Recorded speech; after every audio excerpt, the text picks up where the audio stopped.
This month is July. It is the golden thread of truth. So this talk, we're starting off with weaving our world. Weaving our world.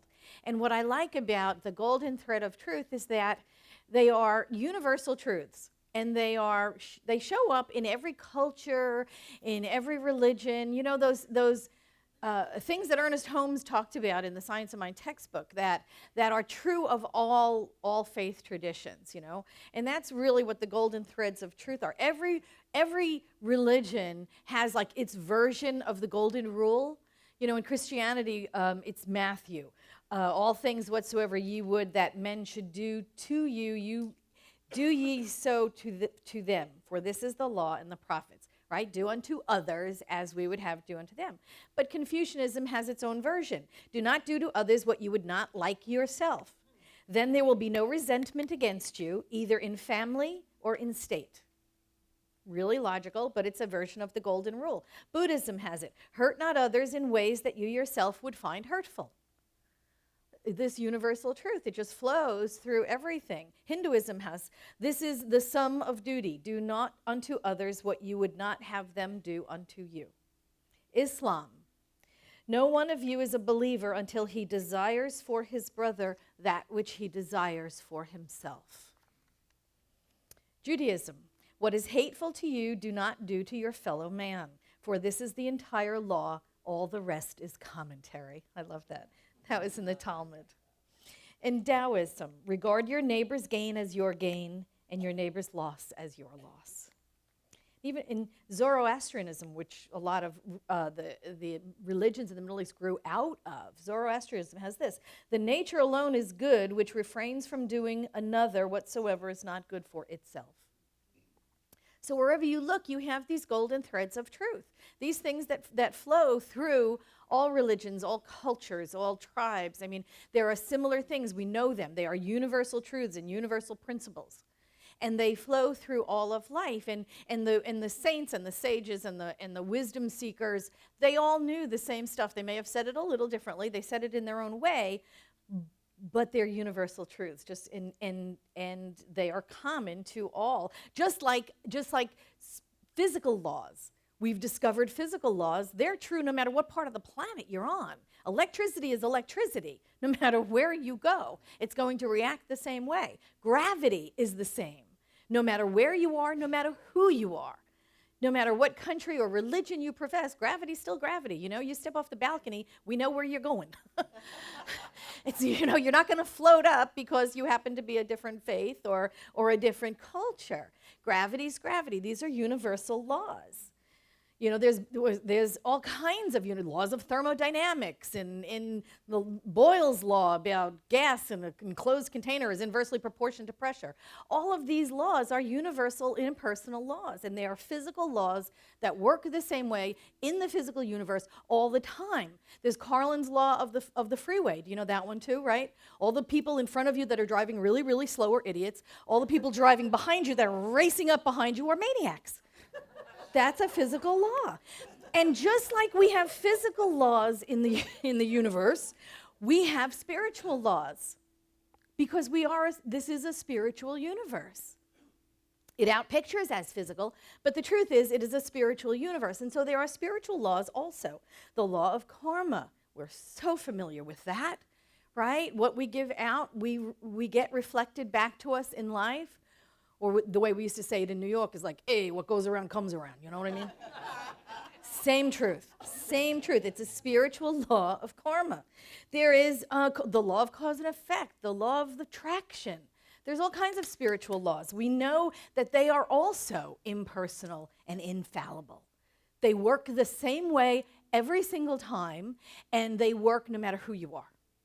They just work the same way. And these truths are woven throughout the history of humanity too. It doesn't matter what religion we are. It doesn't matter if you have a religion at all. It doesn't matter if you have no religion. These spiritual laws are still laws that we must be aware of, identify, align with in order to outpicture a more self-actualized life, a happier life. The qualities of God, they're spiritual laws also. principles of abundance and balance and beauty and freedom and joy and love and order and peace and power and unity and wholeness and wisdom. They are spiritual laws also. They are qualities of spirit. They are also qualities of us. And they flow through us because we are one and the same, right? Made in the image and after the likeness. So we are the place where spirit is showing up in form, but those qualities of spirit are qualities of us because we are one and the same. So we embody those. We embody them. We accept them. We believe them. We get passionate about them. We demonstrate them in the real world, right? We just celebrated Independence Day yesterday. That's the quality of God known as freedom, right? That was the quality of God known as freedom. That's what we were celebrating.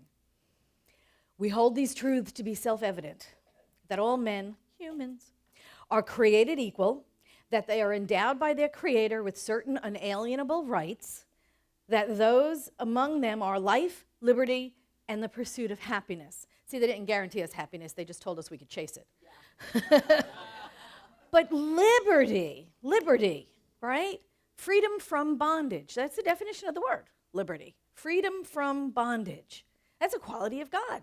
Freedom is a quality of God. It flows through us. It is our basic nature to seek to demonstrate more freedom in our lives. And Ernest Holmes said it this way, in Richer Living, he said, we all wish to be free, but at the same time we should realize that liberty is not license. To say that we are free with the freedom of God does not mean that we are free to do anything that contradicts the divine nature. We are free only in that freedom that God is. Freedom to be alive, to enjoy living, to enter into the activities of everyday living with enthusiasm and interest. We are free to love and be loved. We are free to give full and complete expression to every capacity we possess, provided that freedom harms no one and hurts no thing. That's where our freedom ends, right? Our freedom ends where someone else's freedom begins. Harms no one and hurts no thing. Our freedom cannot restrict the freedom of another. Our freedom cannot do damage to another.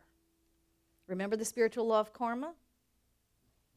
What we send out, we get back. We are free to live the life of our choosing as long as it hurts no one and no thing, right? So we must declare for ourselves what we would have for everyone. You see how that works? I can't pray for myself. I can't desire something for myself I would not desire for everyone here. We must desire for others what we would desire for ourselves. Same-sex marriage is the law of the land now. Yay. Yeah. Thank God for that. Yes, thank God for that. Okay, the LGBT community is finally getting the same legal rights as everybody else had in this country. You know, I mean, that's just what it is. It's just the same. Two people of legal age can enter into a civil contract. That's all it said. That's what it said. And so that's not anything special. That is just what everybody else was doing. Freedom to love, freedom to marry, freedom to live the life that we choose to live, provided that freedom harms no one and hurts no thing. Well, there you go, marriage equality. Harms no one, hurts no thing. Has nothing to do with the rest of us, you know? Just doesn't. That decision was a monumental decision. So now we have to catch up with the transgender people, right? Don't we? I think the law needs to catch up to reflect that. I'm getting pushy today. we need to do, you know, it's like let's just protect everybody. Why not? Everybody should have that same legal rights, you know? It's like transgender people. So what? It says male on my birth certificate, you know? It also says 6 pounds, 7 ounces. Some things change, you know?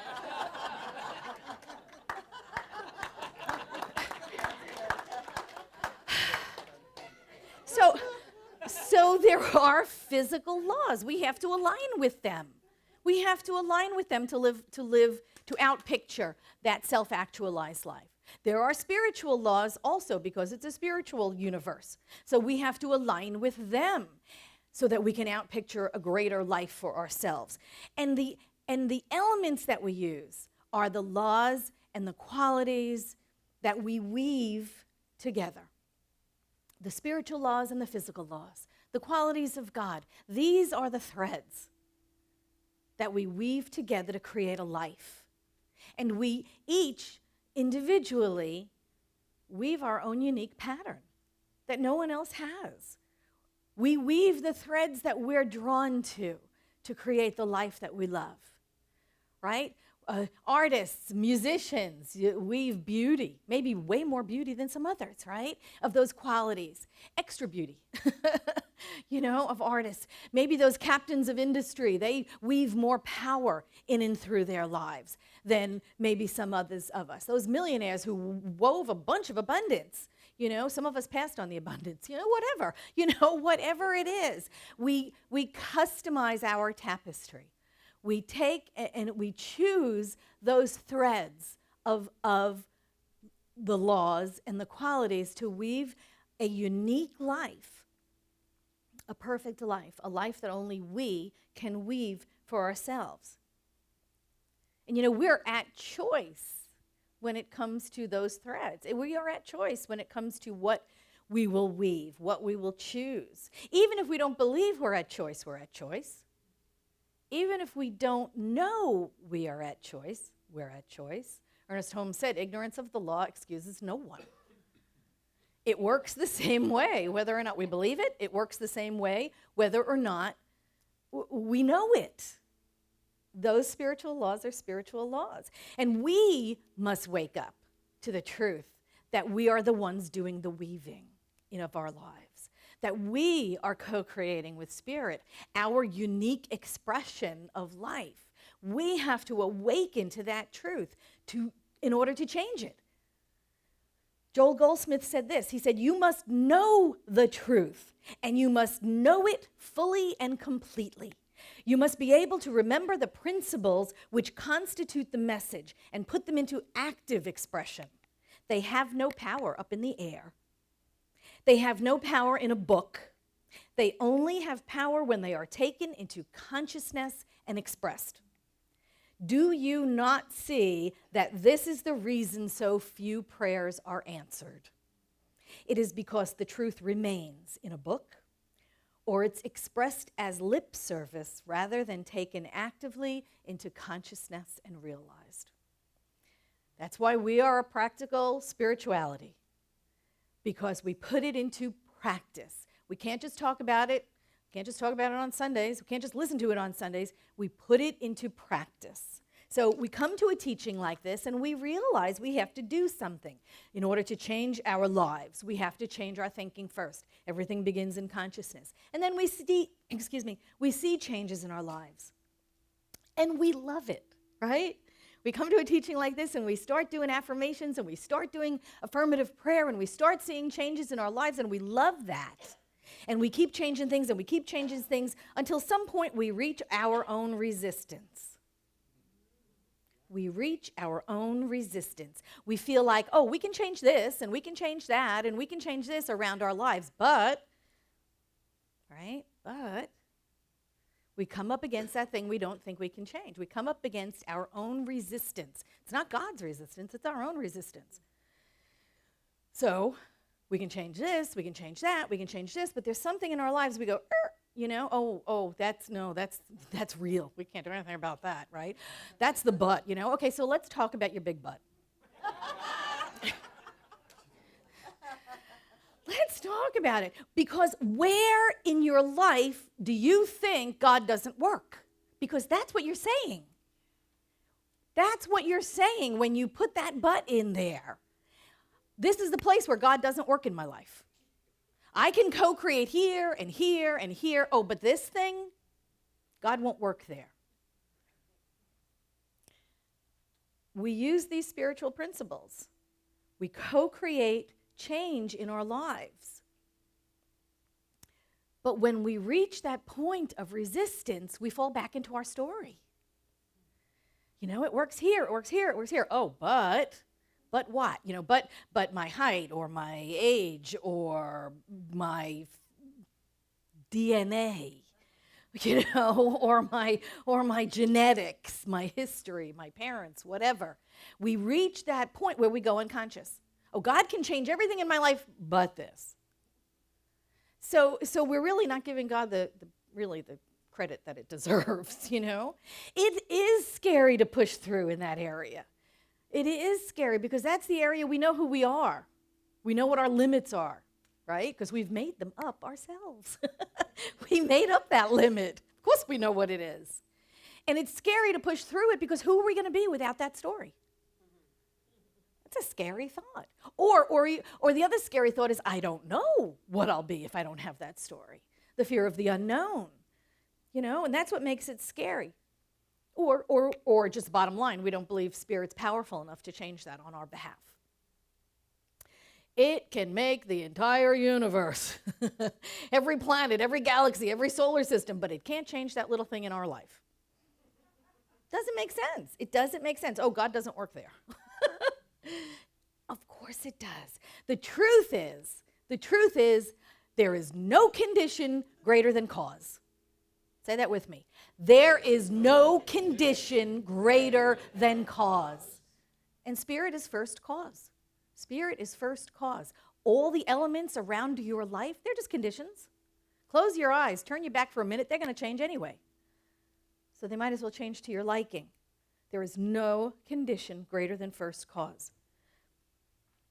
So we reach that point of resistance and we draw back into our story until life becomes really intolerable, doesn't it? I mean, the pain becomes too much. The pressure, Boyle's Law goes back to that. The pressure becomes too much. We hit rock bottom. And then you know what happens when we hit rock bottom? Come on, you know. Only one thing happens, and that's surrender.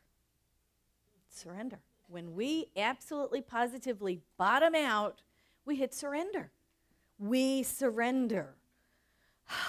What a great place to be. We finally decide there might be a greater idea for my life, and I may not have it, It may be Spirit's idea for my life, and we surrender. We surrender. And at that moment of surrender, when we go, that's it, who was it? President Lincoln said, there are times when I'm driven to my knees by the thought that I have no other place to go. What a great thing. What a great thing that is. That time, that moment of surrender where we've done everything we could possibly think of, right? A through Z, we've done everything, nothing works. We hit rock bottom. We finally surrender. And when we surrender, grace enters the picture. Grace enters us, and grace fills us, and we're ready to be filled. We are so surrendered, we've given up our ideas, we've given up our good ideas, and we're ready for some God ideas. We are empty and we're ready to be filled, and that's where grace enters the picture. We're ready to be filled, and we begin to align ourselves, not with the condition anymore, not with wanting to change this and get that instead, but we begin to align ourselves with the qualities. We begin to align ourselves with the universal principles. We begin to surrender how it's supposed to look or how it's supposed to be to the greater idea of God's, which is peace, which is love, which is joy. Ernest Holmes in The Magic of the Mind said this. He said, prayer does put us in conscious contact with the infinite. The faith and conviction in the prayer provides a specific channel through which the law not only may, but must flow. When we have prayed and then definitely accepted our prayer, there is nothing that can prevent it from becoming manifest. The only proviso in this respect is that the prayer must be consistent with the nature of God and that it neither hurts nor deprives anyone. Goes back to that original thought, that it hurt no one or no thing, and it is in alignment with the principles of Spirit. We are aligned with the qualities of God.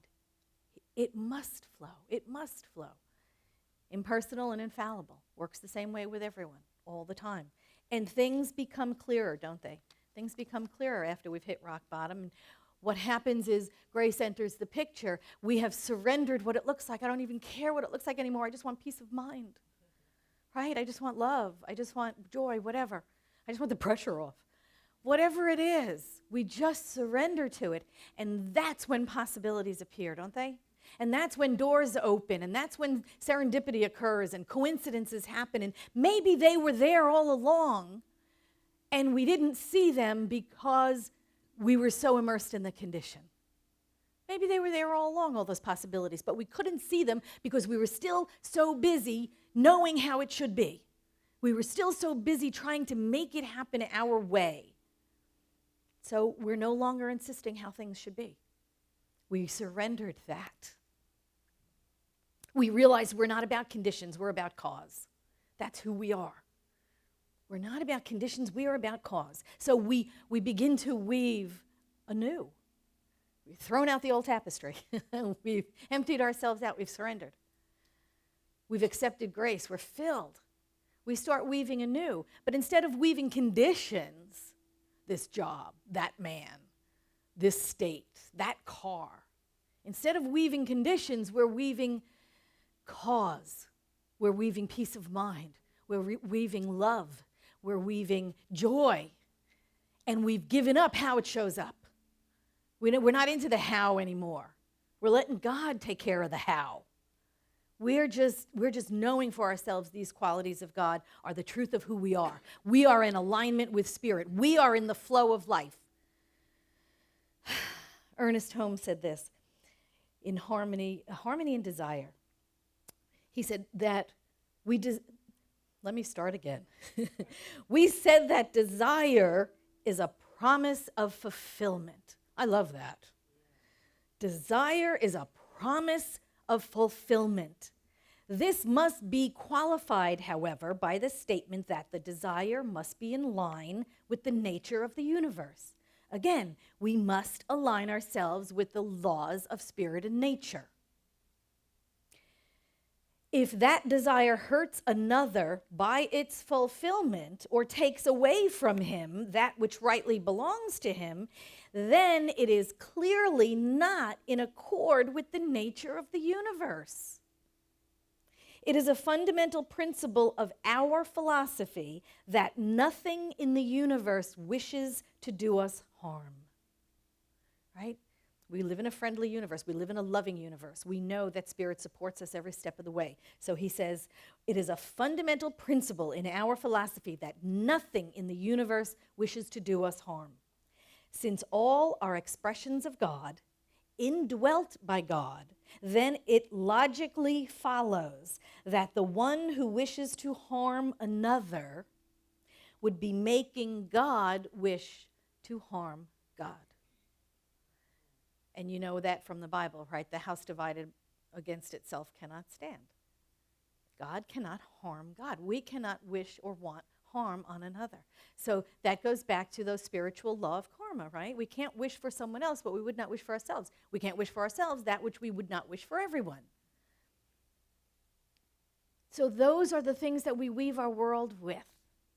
Once we move out of the condition, once we stop trying to shift conditions around, trade this car for that car, trade this home for that home, trade this husband for that husband. Once we stop trying to swap conditions and we go to cause, what do I want? I want peace of mind. More than anything else, I want peace of mind. It's already mine. It's a quality of God, therefore it's a quality of me. What do I want more than anything else right here, right now? I want love. I am love. I am love. How can I not have love if I am love? I am love. I express it all over the place, and then it's reflected back at me. We go to first cause. What am I? I am abundance. I am abundance. And it gets reflected back at us. So we weave our world consciously. We have awakened to all of those qualities, all of those laws that flow through us. And so we reweave, wow, say that. We reweave our world using first cause and not using conditions. We choose consciously the qualities that we will weave. And then as we're weaving them, be conscious, be aware of your big butt. Right? The place where God doesn't work in your life. The one exception to God's law, that you think it can work here, here, and here, but it can't work there. And push through that, no matter what. Push through that place. Even if you don't know who you'd be without that story. Even if you're not sure of what would happen if you get to the other side. Push through it anyway. Whenever we think that God can't do this or God can't change this, we have fallen into a false belief. We have fallen into a false belief. Because all there is change. We invite it in, we surrender the condition to the cause. We surrender the condition to the cause, and we I knew I was going to screw up. And we reweave the threads of our life. And we weave peace, we weave power, we weave unity, love, order, beauty, joy, balance, all of the qualities of God. And then we are living the life that Spirit has in mind for us. That greater life of spirit and form. That's who we are. That is who we are, and that is what we do. So breathe that in. Breathe that in. So awaken to those powers, awaken to those principles, awaken to those laws. Reweave our lives. Choose consciously. Just question the but. Question it.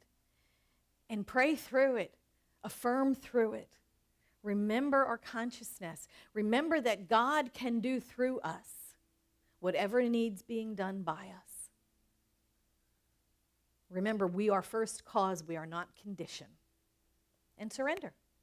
And surrender. And then weave anew, weave anew, weave anew. Thank you so much. Thank you so much.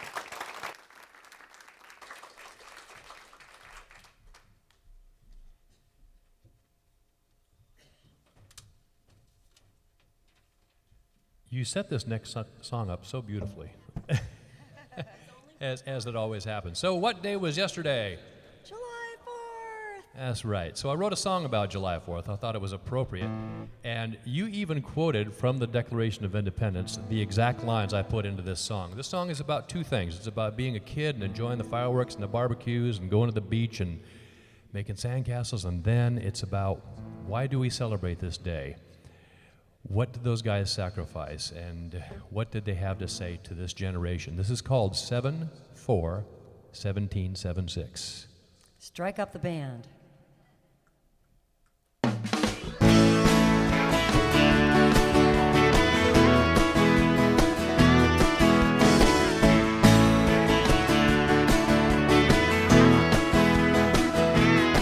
I can still recall those summer nights,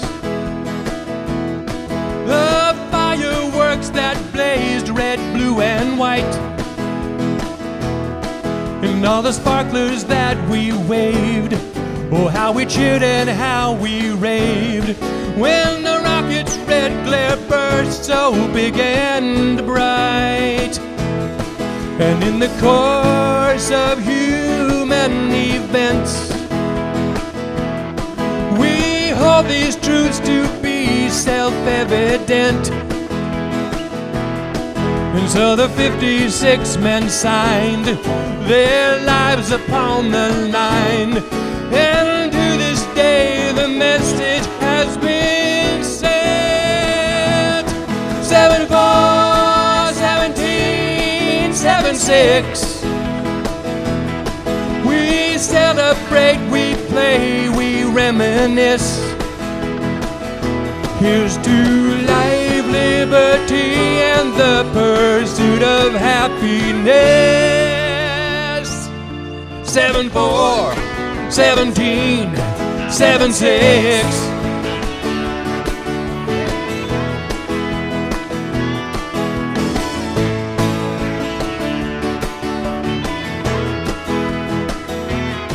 I remember bonfires in the park, and how we'd wait impatiently for dark. We built castles in the sand. John Philip Sousa's band would fill the air up till that very first spark. All are created equal in God's sight, endowed with certain unalienable rights. And so they prove to all the world the pen is mightier than the sword, a legacy that lives on, come what might. 7-4, 17, 7-6. We celebrate, we play, we reminisce. Here's to life, liberty, and the pursuit of happiness. 7-4, 17, 7-6. 7-4, 17, 7-6. July 4th, 1776.